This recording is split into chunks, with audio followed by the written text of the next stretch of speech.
Bismillahirrahmanirrahim. Assalamualaikum warahmatullahi wabarakatuh.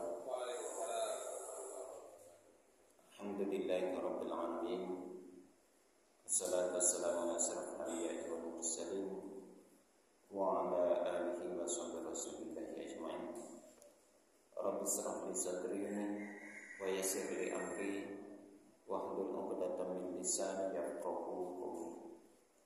Alhamdulillah, puji syukur kita ucapkan kehadirat Allah Subhanahu wa taala. Pagi hari ini Allah masih memberikan kekuatan kepada kita bersama, diberikan kesehatan dan juga diberikan kesempatan sehingga masih terpanggil dalam hati kita untuk memenuhi seruan azan yang berkumandang pagi tadi untuk melaksanakan ibadah sholat subuh secara berjamaah. Salawat dan salam pada junjungan Allah Nabi Allah Muhammad sallallahu alaihi wasallam. Allahumma shalli ala Muhammad wa ala ali Muhammad. Uswatun hasanah buat kita semua, contoh suri tauladan hidup buat seluruh umat manusia. Jemaah sekalian, pagi hari ini mungkin kita membahas tentang apa yang Allah tuangkan di dalam Al-Quran, dalam surat Al-Ankabut ayat yang ke-45.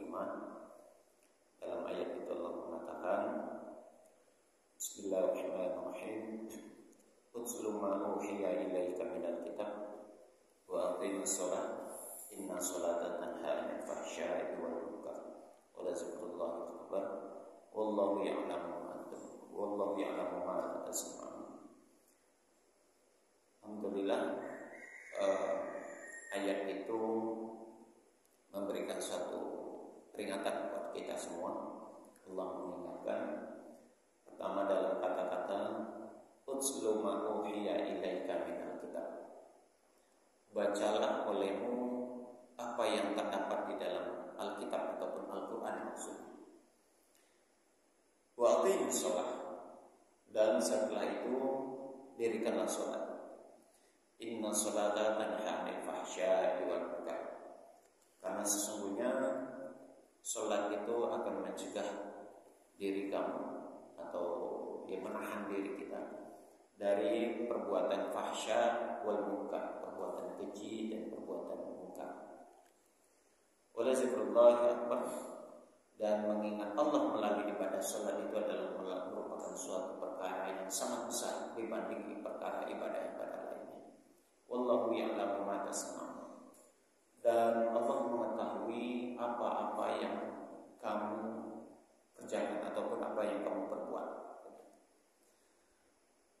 Jamaah sekalian, apa yang disampaikan oleh Allah di dalam ayat ini pada dasarnya pernyataan itu umum, berlaku kepada siapapun yang beriman kepada Allah dan juga beriman kepada Rasulullah serta beriman kepada nabi-nabi sebelumnya.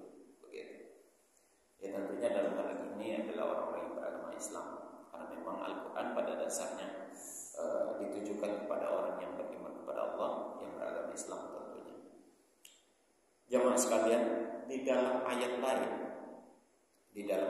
itu ada kalimat bahwasanya ya ayyatuhan nafsul mutmainnah irji'i ila rabbiki radiyatan mardiyah fadkhuli fi jannati fadkhuli fi jannati. Ayat tersebut memberikan seruan kepada orang-orang yang memiliki jiwa yang tenang. Nah, pertanyaannya sekarang, apa hubungannya antara surat Al-Ankabut ini dengan surat Al-Fajr tadi? Itu terdapat di dalam surat Al-Fajr yang ya ayyatuhan nafsul mutmainnah irji'i ila rabbiki radiyatan mardiyah fadkhuli fi jannati fadkhuli fi ibadi wadkhuli jannati. Nah, dalam pembahasan ilmu jiwa dan psikologi, kita mengenal adanya tentang konsep intelijensi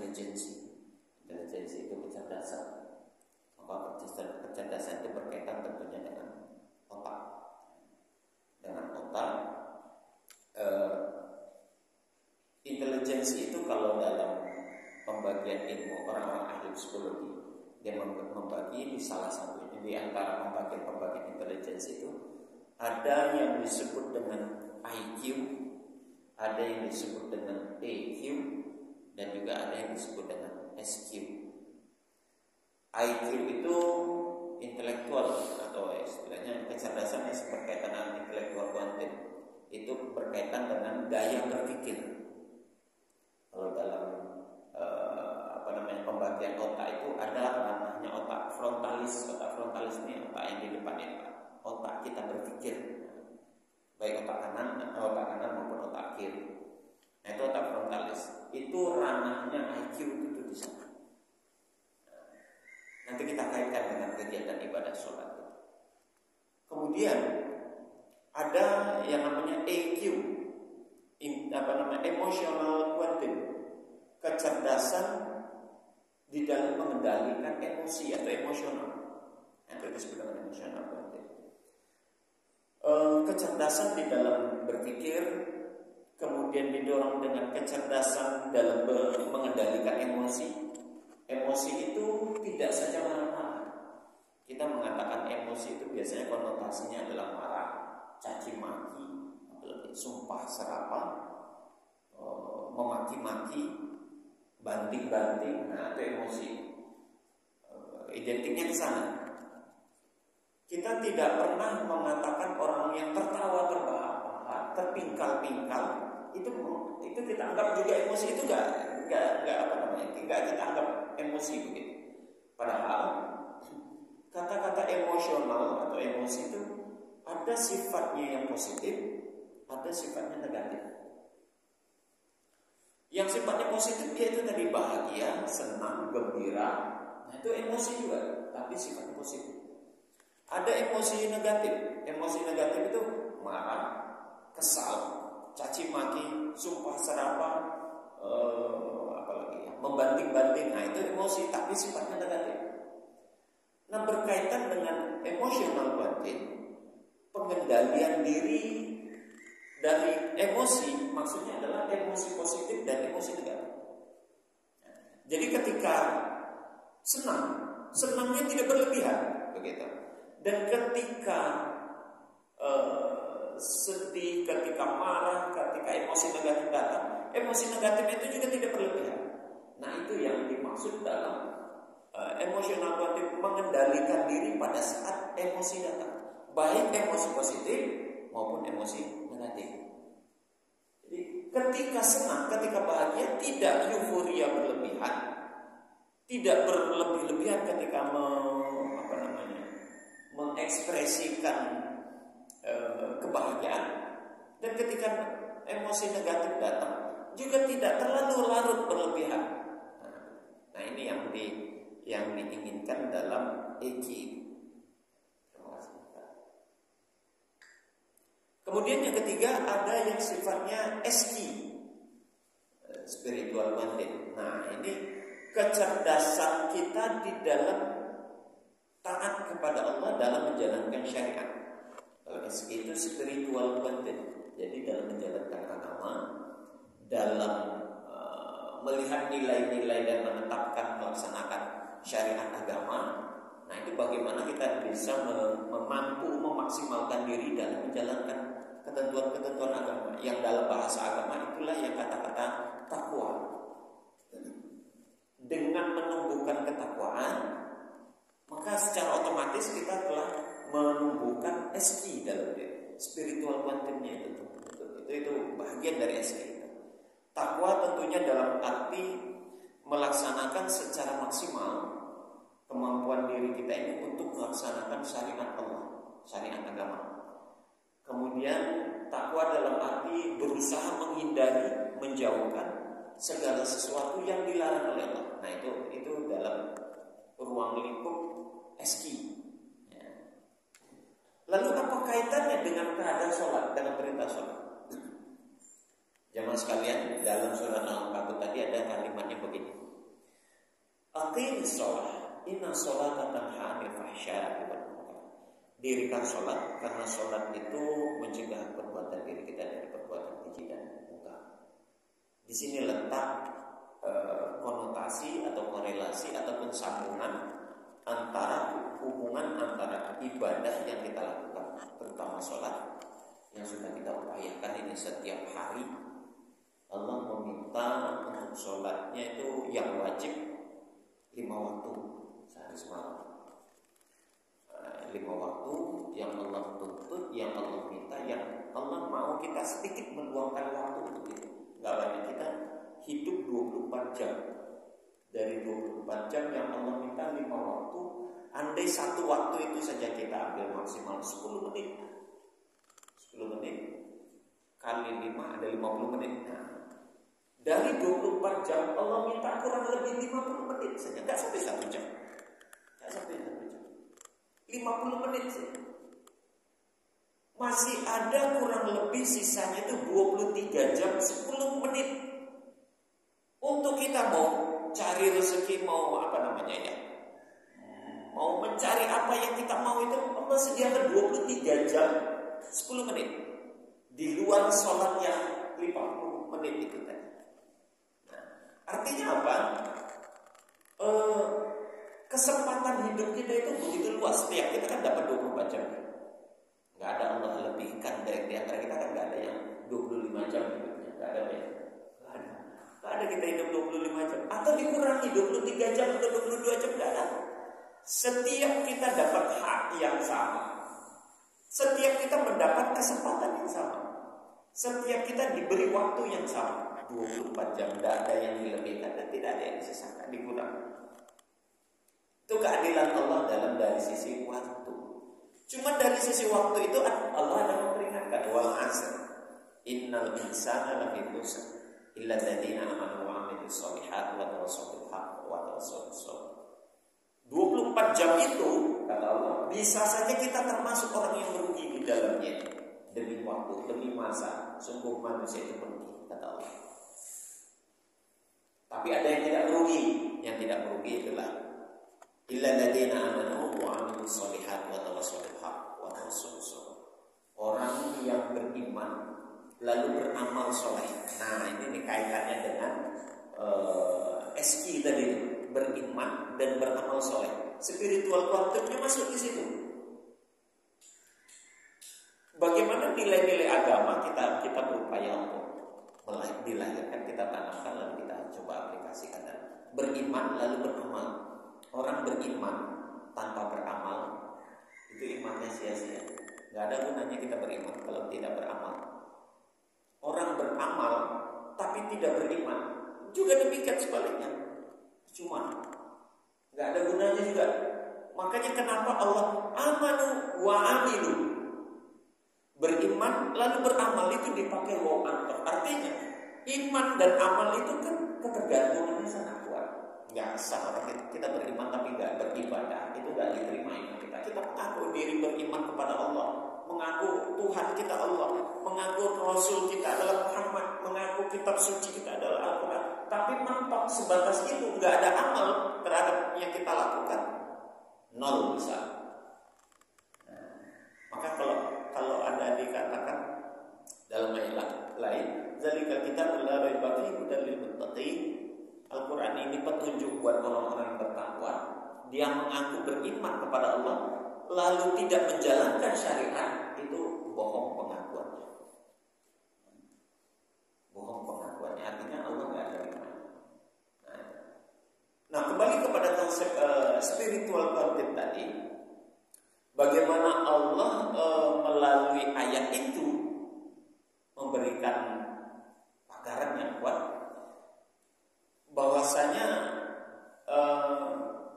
ketika sholat kita laksanakan dengan baik dan benar. Nah, tentu konsepnya sholat dengan baik dan benar, maka Allah akan memberikan satu fasilitas tersendiri buat seseorang yang ibadah sholatnya sesuai dengan ketentuan-ketentuan dan syariat yang Allah katakan.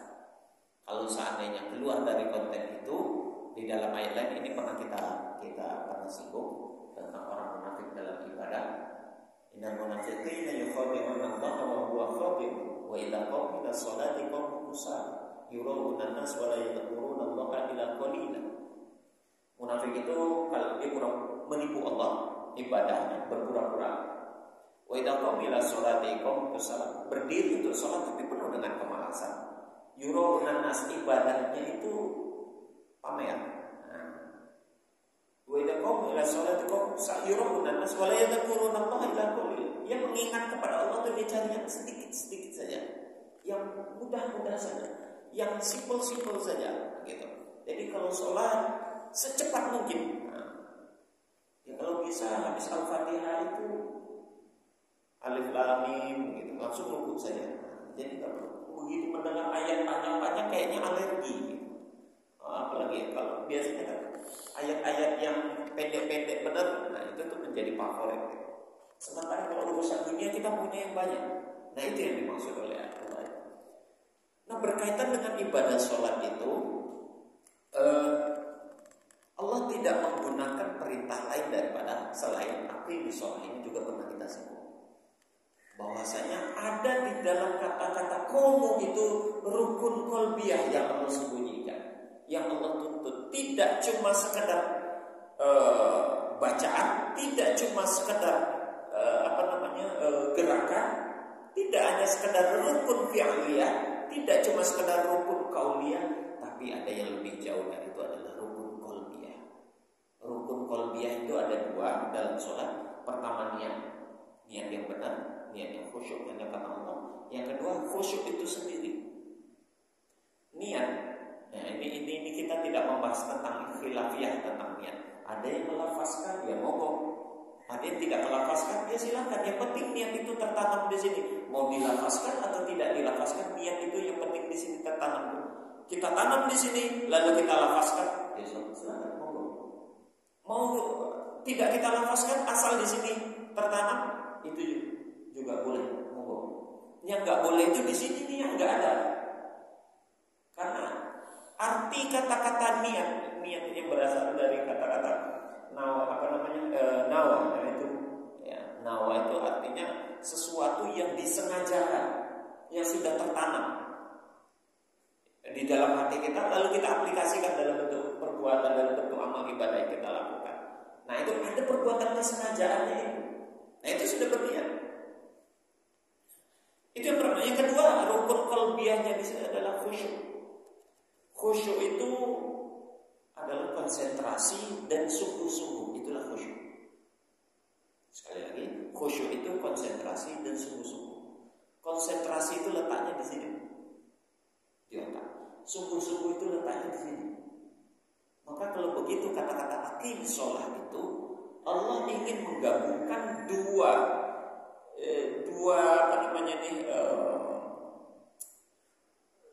dua organ tubuh kita yang begitu luar biasa Allah ciptakan dan yang merupakan sentral antara otak dan hati kita, itu Allah ikat dalam kata-kata khusyuk.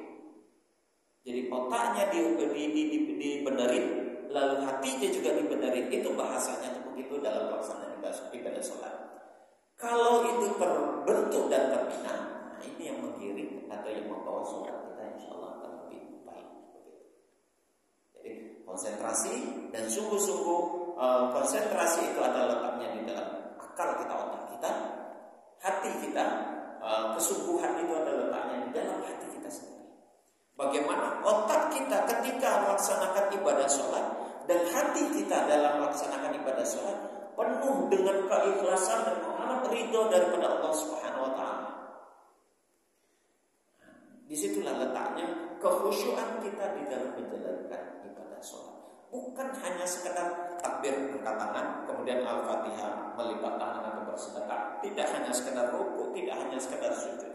Tidak hanya sekedar takbir Allahu Akbar, tidak hanya sekedar begitu.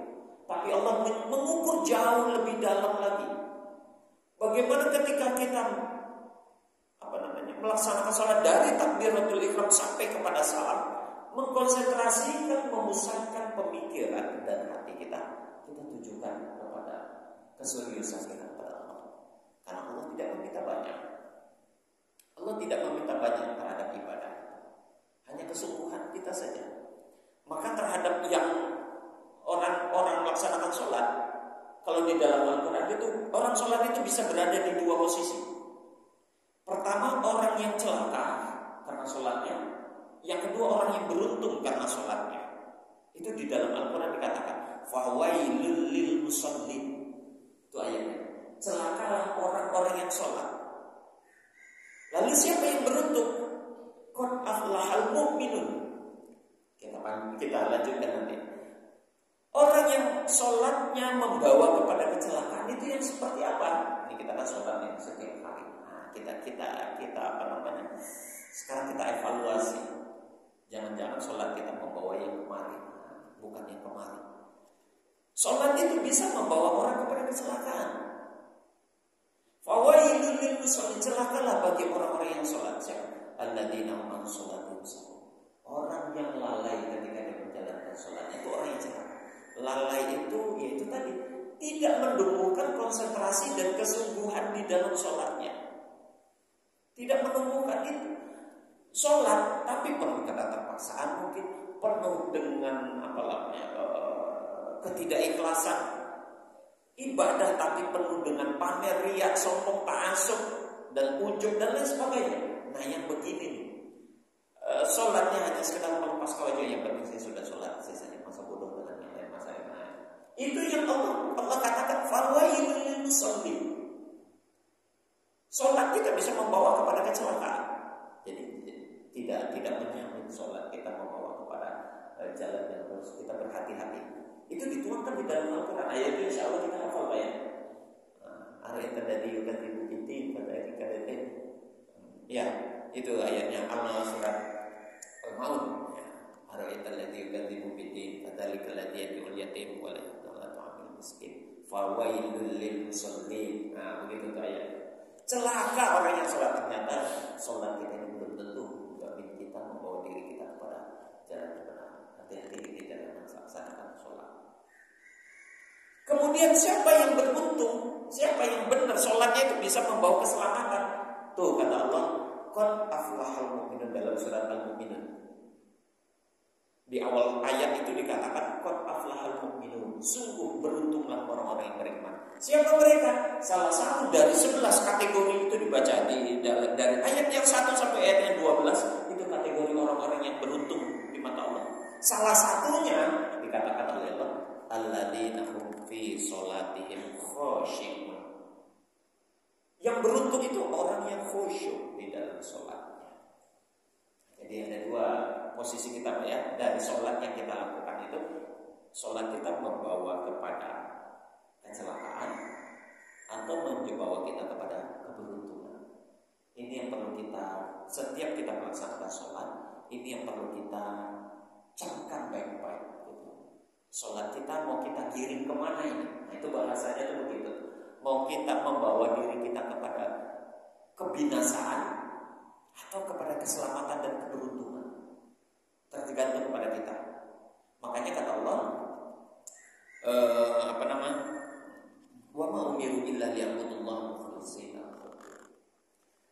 Kamu tidak diperintahkan untuk menjalankan syariat agama ini, maksudnya sholat salah satu di antaranya, melainkan harus penuh dengan kekhusyuan, keikhlasan dan ketawaduan kepada Allah. Itu ayatnya juga kita hafal itu. Wa ma umiru illa liya'budullaha mukhlishina dalam surat Al-Bayyinah. Ayat itu memberikan tafsir peringatan, karena posisi kita posisi ada di dalam dua tempat. Ada dua tempat karena ibadah yang kita lakukan itu bisa berada dalam posisi dua tempat. Bisa pada posisi celaka, bisa posisi menguntungkan dan menyelamatkan. Nah konsepnya kata Allah dalam ayat itu dikatakan wa ma umiru illa liya'budullaha mukhlishina lahu, supaya tidak kemari perginya, maunya kemari penuh dengan keikhlasan, kekhusyuan, ketawaduan dan kesungguhan. Perbuatan hati, kita kembalikan tadi kolaborasi antara otak dengan hati kita. Di situ yang menggiring kita kepada keuntungan dan sesuatu yang membuat kita menjadi selamat dunia. Jadi suatu PR besar ternyata buat kita. Kalau kita kembalikan kepada ayat, aqimis sholata inna sholata tanha 'anil fahsya'i wal munkar. Sholat itu mencegah daripada perbuatan keji dan munkar. Nah inilah yang ibadah sholat yang mampu mendiri kita, mencegah, menahan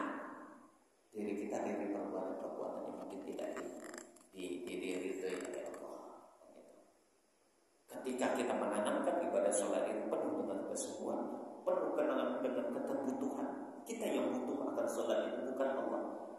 Allah tidak butuh sholat kita, tidak butuh. Mau satu dunia ini orang tidak ada yang mau beribadah kepada Allah, tidak akan turun derajat Allah itu sebagai Tuhan, itu gak akan turun. Gak ada orang yang sholat dan beribadah kepada Allah, Allah itu gak akan berganti posisinya sebagai Tuhan, itu gak berganti. Jadi Allah itu gak butuh dengan sholat. Yang butuh itu kita yang butuh Allah, kita yang butuh ibadah sholat. Maka kenapa Allah ingatkan itu, a'budu rabbakumul ladzi khalaqakum wal ladzina min qablikum la'allakum tattaqun. Ibadah yang kita lakukan khususnya sholat itu membawa diri kita kepada ketakwaan yang sempurna. Sekali lagi konteksnya adalah ketakwaan yang sempurna. Ketika takwa itu sudah terbentuk, inna akramakum indallahi atqakum, dimuliakan di sisi Allah. Itu yang Allah mau. Kalau dalam kajian psikologi, itu yang Allah maksud dengan SQ itu tuh di situ. Jadi kita tidak hanya sekedar IQ-nya yang cerdas, otak kita saja yang cerdas dalam berpikir, tidak saja emosionalnya yang cerdas, tapi yang ketiga dilandasi spiritual yang cerdas. Iya, IQ ini yang melahirkan ilmu, tapi EQ dan SQ ini yang melahirkan kalau dalam kita itu adab-adab yang baik dalam norma-norma Islam.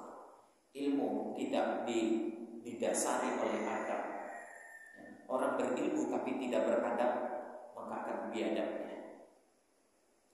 Ilmu tidak ada adab, biadab.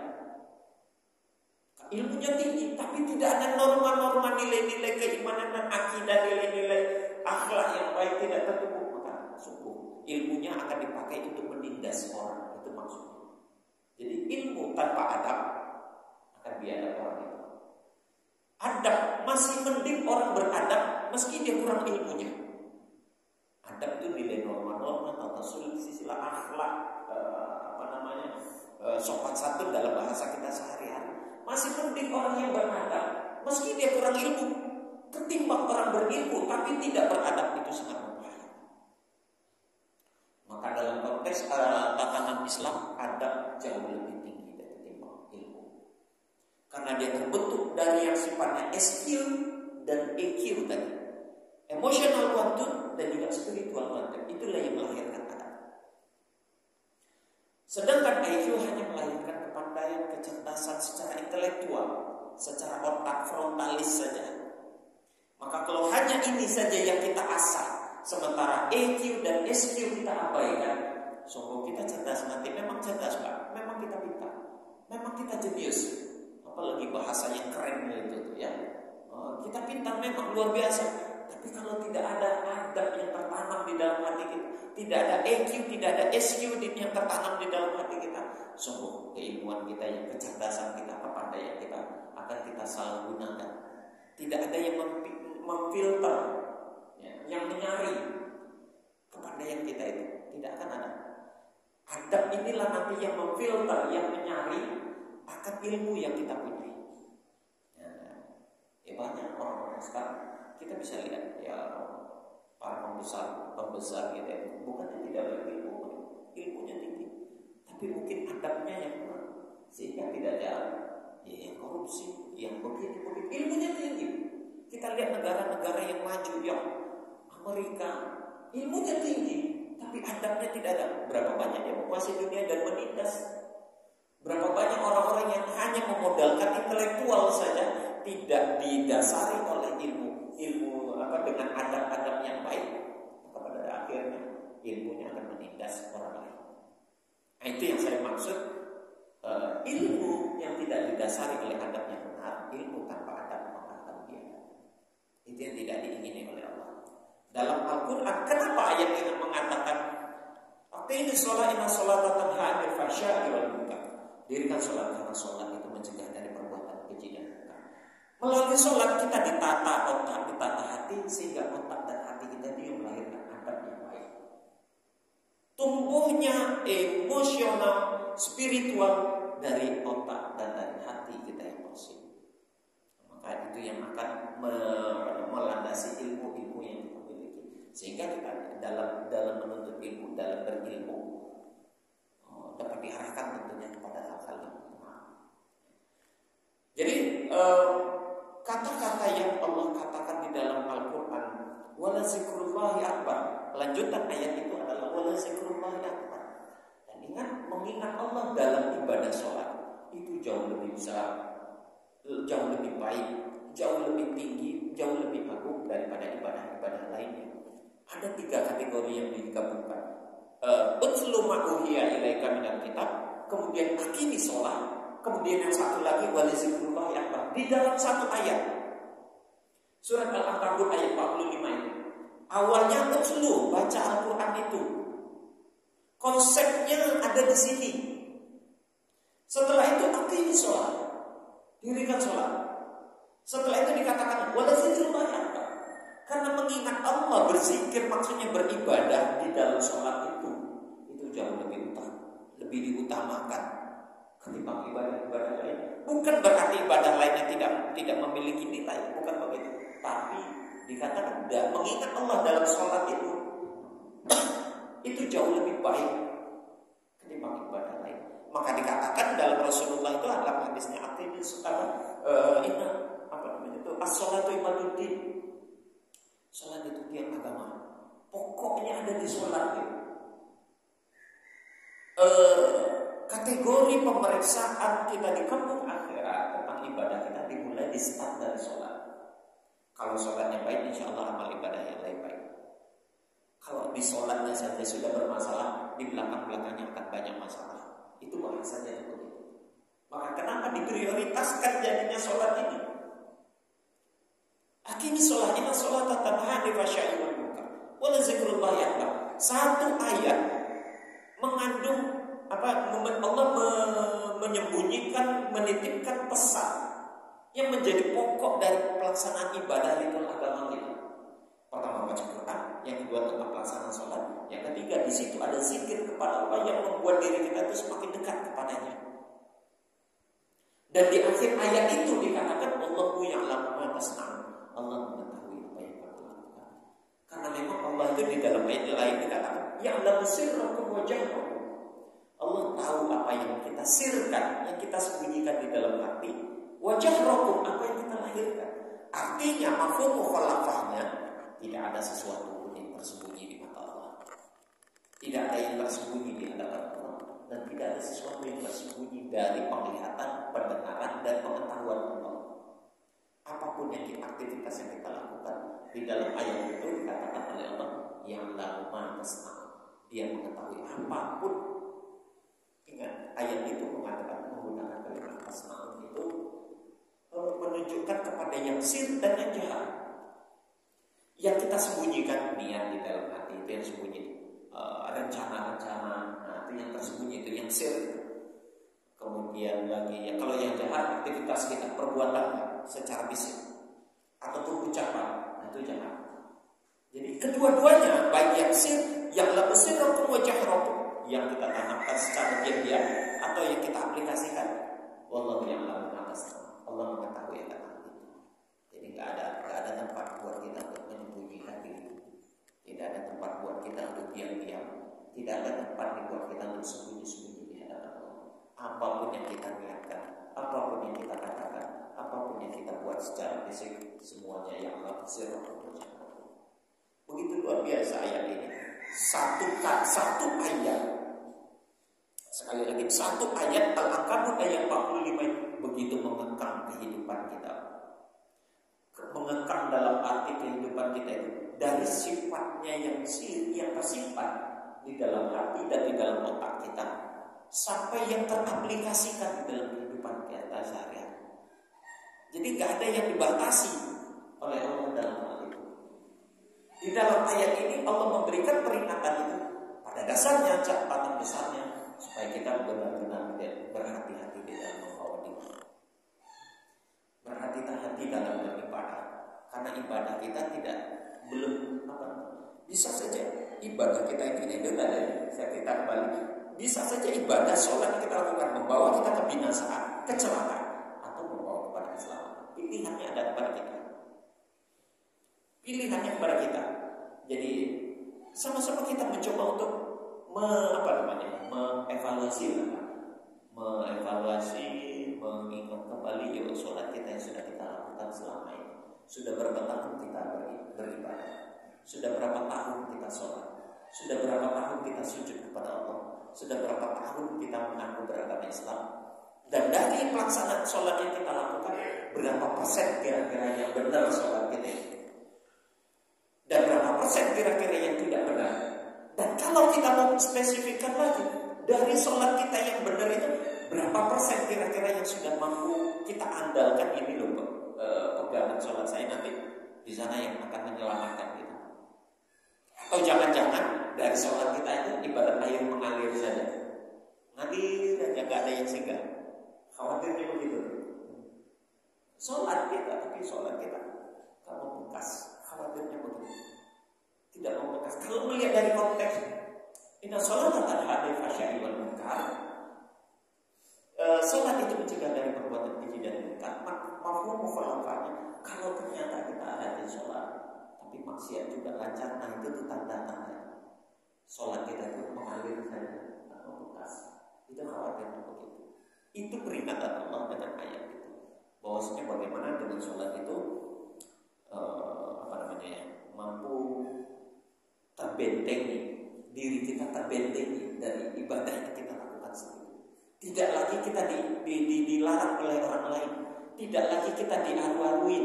Diaru-arui itu bahasa Indonesia apa ya? Diaru-arui gitu loh, apa namanya ya? Nah, dia boleh pokoknya dikritik, dikasih tahu yang begini ini salah ini, gitu loh. Ada yang diingatkan kalau begitu. Enggak lagi orang lain gitu. Tapi bagaimana ibadah yang kita lakukan itu mampu mengevaluasi diri sendiri gitu. Enggak perlu orang lain. Nah, inilah konsep IQ, EQ dan SQ yang ditanamkan. Jadi psikologi itu dengan Al-Quran itu erat kaitannya untuk membentuk jiwa kita itu. Maka kenapa ayatnya tadi yang saya katakan dalam surat Al-Fajr itu, ya ayyatuhan nafsul mutmainnah irji'i ila rabbiki radiyatan mardiyah. Wahai jiwa-jiwa yang tenang. Allah memanggil itu jiwa-jiwa yang tenang. Yang tenang itu yang ketika dia beribadah kepada Allah mampu memberikan koneksi hubungan yang kuat dan ibadahnya mengharapkan ridho daripada Allah. Irji'i ila rabbiki radiyatan mardiyah. Ibadahnya itu mendapat keridhaan dari Allah gitu. Fadkhuli fi ibadi wa dakhuli jannati. Nah, di akhir ayat itu tuh mungkin dia tuh orang-orang termasuk yang diundang oleh surga. Bukan saja dimasukkan ke surga, tapi surga itu mengharapkan kedatangannya. Beda Pak ya. Kita terima suatu pemberitahuan untuk datang ke rumah si A, dengan si A itu sendiri mengharapkan kedatangan kita, itu nilainya akan berbeda. Kita datang ke rumah dia karena informasi itu datang, sementara dia tidak berharap kita datang. Dengan orang betul-betul yang diharapkan untuk datang, kedudukannya punya nilai lebih di mata tuan rumah, orang yang diharapkan datang. Begitu yang dimaksud dalam surat Al-Fajr itu. Ya ayyatuhan nafsul mutmainnah. Orang yang jiwanya tenang, yang tenteram, ayam, tenteram, ayam, gelap, gitu. Yang legowo kalau bahasa, ya tulus ikhlas dalam menjalankan ibadah kepada Allah, itu yang diharapkan oleh surga. Jadi sholat kita bagaimana supaya membawa kita kepada keselamatan, bukan kepada kebinasaan. Ingat sekali lagi catatannya buat kita, sholat itu bisa membawa dan memposisikan diri kita kepada dua hal tadi, kebinasaankah atau keselamatan atau keberuntungankah. Itu ada dua-duanya di dalam Al-Quran Allah ceritakan dan Allah jelaskan supaya kita mampu mengevaluasi diri kita dari ibadah yang kita lakukan 5 waktu sehari semalam. Tadi kita kalkulasikan, andai saja satu waktu 10 menit, 50 menit yang Allah minta. Tidakkah mampu kita untuk bisa sungguh-sungguh 50 menit dari 24 jam? Nah itu tuh bahasa lainnya. 24 jam Allah setiap. Allah minta kita sungguh-sungguh dalam 50 menit. 50 menit. Masih ada sisa 23 jam, 10 menit untuk kita bersungguh-sungguh. Fantasyiru fil ardh. Bertebaran di muka bumi untuk mencari karunia Allah, silakan 23 jam 10 menit. Malam dijadikan siang, siang dijadikan malam, pagi sore tidak mengenal waktu untuk mencari rezeki Allah. Nah, dari 24 jam itu Allah hanya minta 50 menit saja. Kita korbankan waktu kita untuk bersungguh-sungguh. Jangan dikorbankan 50 menit itu hanya sekedar ritual ibadah, tapi sungguh-sungguh kita menjalankan supaya betul-betul bernilai dan bermakna ibadah sholat. Itu yang Allah mau ketika Allah mengatakan inna sholata tanha 'anil fahsya'i wal munkar. Jangan sampai ibadah sholat kita justru mengiring kita kepada kebinasaan yang Allah gambarkan. Mungkin itu berkaitan dengan surat Al-Ankabut ayat 45 ini. Ayat yang potongan ayat saya mengapa ayat ini menjadi motivasi yang perlu kita sampaikan, yang perlu kita bahas, karena memang nilai yang terkandung di dalam Al-Ankabut ayat 45 ini begitu luar biasa, khususnya terhadap sholat yang kita lakukan. Kita berusaha itu dulu ibadah-ibadah lain, karena yang akan diprioritaskan dihisab itu adalah pertama sekali adalah ibadah sholat. Dalam pembahasan sebelumnya kita sudah pernah membahas surat An-Nisa ayat 42 sampai 43 yang berkaitan dengan orang-orang munafik dalam beribadah, khususnya sholat juga. Nah, hari ini kita buat keseriusan kita dalam menjalankan ibadah sholat, supaya sholat kita memang betul-betul bernilai, memang betul-betul bermakna, dan betul-betul mengangkat diri derajat dan martabat kita di hadapan Allah menjadi orang yang mulia dan bertakwa kepadanya. Demikian untuk kajian kita pagi hari ini. Nanti sesi tanya jawab setelahnya. Saya tutup terlebih dahulu berkaitan dengan penyampaian materi. Assalamualaikum warahmatullahi wabarakatuh.